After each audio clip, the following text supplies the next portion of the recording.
America, I'm Osei-Frimpong. I come to you live every Thursday about this time, and today we're going to talk about the need to get rid of gender segregation in pretty much all aspects of life insofar as it's possible. And what's at stake? There's a lot at stake. Honestly, I'll tell you, this is going to end with me making the argument that American politics is pretty much internal to white womanhood. So what we are allowed to fight about, what we're allowed to care about is like what one group of white women will be willing to fight another group of white women about. And if it's not in there, we don't care about it. That's why we don't have labor politics. That's why we don't have real race politics, because that class doesn't care about jobs is not part of their gender identity, nor is racial justice. So we are just anemic with respect to those policies. But the things that white women care about and are on both sides of, including abortion, on both sides of it, we don't talk about that. We say it's a women's issue,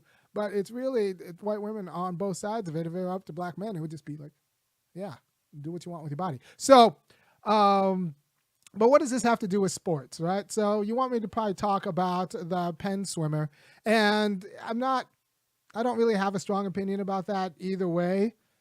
I'm kind of whatever. What I'm more interested about is increasing the number of mixed sports.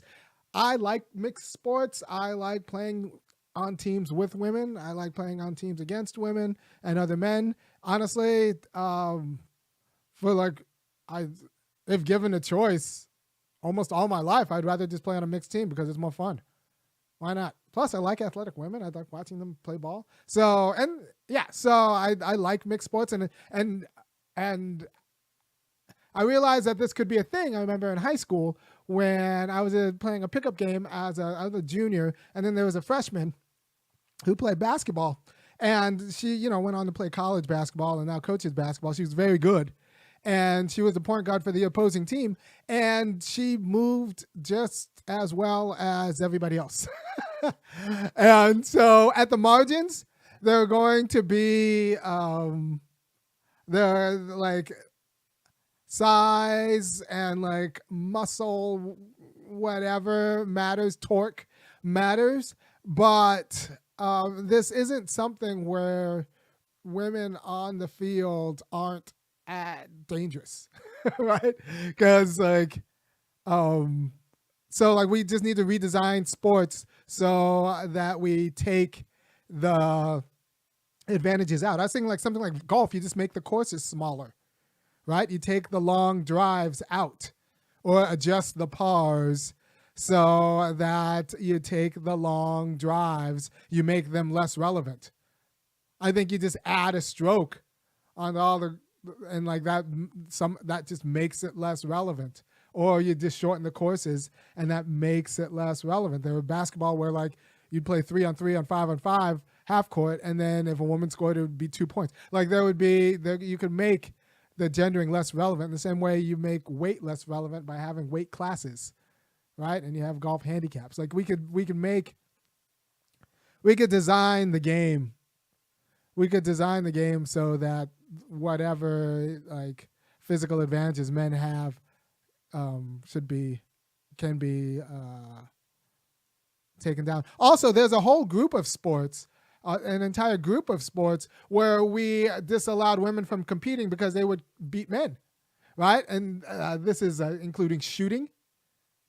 I'm bringing up the list now. So there are in shooting. There are a few, right? Apparently, they're looking at ultra endurance running because women might have smaller muscles, but it turns out their muscles might recoup faster. So like over like the people who run 100 miles, those people, you're starting to see that like actually if women did it as much as men did, if there were the numbers that did the ultra marathons, then like it might be the case that women have an advantage. But right now the numbers aren't there just in terms of critical mass. So we don't know. But also some aspects of mountain climbing are similarly gender neutral. So I want you to think about this. I'm gonna bring up some data and then come up with some plans, and we'll talk after the beat. To the beat, y'all.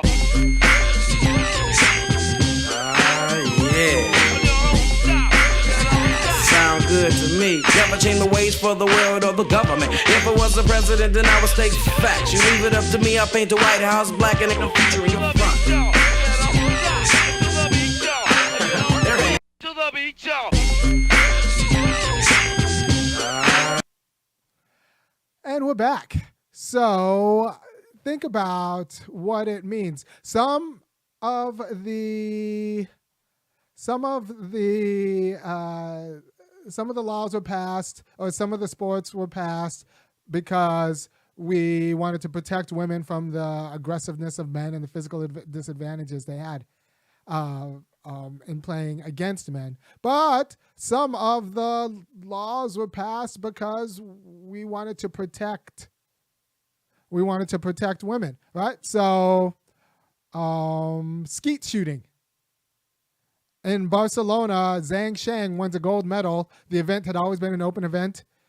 No gender segregation in Barcelona in 1992. And then in Atlanta, women were banned from shooting in 1996, right? And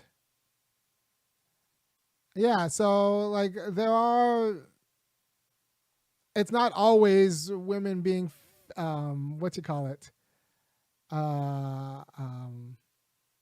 inferior, physically inferior. Some of it's just a matter of competition, right? So, figure skating has a little bit of this in the early 20th centuries where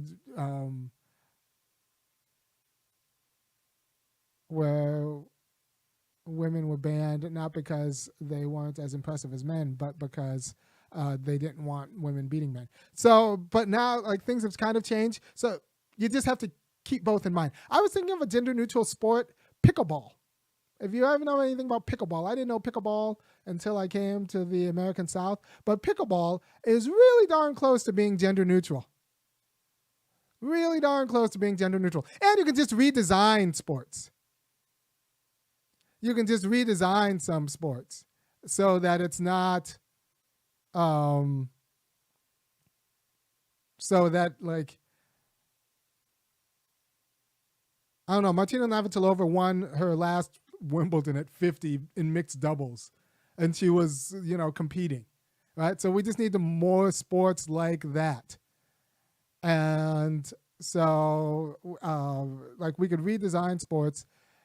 I think with soccer, I played against and with my cousin. It's a woman who played with the women's national team about 10 years ago. I'm not going to beat her at anything. So with soccer, I think you just make it the field a little bit smaller. You make the field smaller. You go 6-on-6 with each team having 3 women on it, and you just have a different good game, right? So yeah, it's going to be slightly different. You call fouls. You have to actually call fouls, but for the most part, they're just as good at the game aspect of the game as guys. We just have to adjust rules to get rid of the physical advantage. And you do have to make some rule concessions. Like I said, pickleball does this. With tennis, how do you do it? You get rid of overhand serves, right? So you get rid of overhand serves and you have to deal with court coverage. Maybe make the courts a little bit smaller. So you get rid of overhand serves and you make the courts a little bit smaller. All of a sudden, you have gender neutral sports. Or with mixed doubles, like volleyball is another one with, I feel a few tweaks of the rules. You can have 2 women in the back row and they would be able to cover the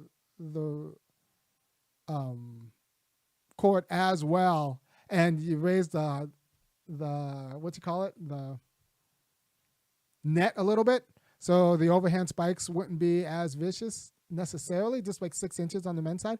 And all of a sudden you have a mixed sport where it's not obvious that you have a huge advantage for being a guy. It's all about how you see space and make decisions. And if there are certain advantages, then they're shared, so it just kind of changes the tenor of the game. So I believe in as many mixed sports as possible. We just need to redesign it. Plus, I think it's good that men and women get experience playing with and against each other, because without that, I'm going to do another video right after this. It has political ramifications because like I said, a lot of our politics is the internal politics of white womanhood in a way that's really not particularly becoming.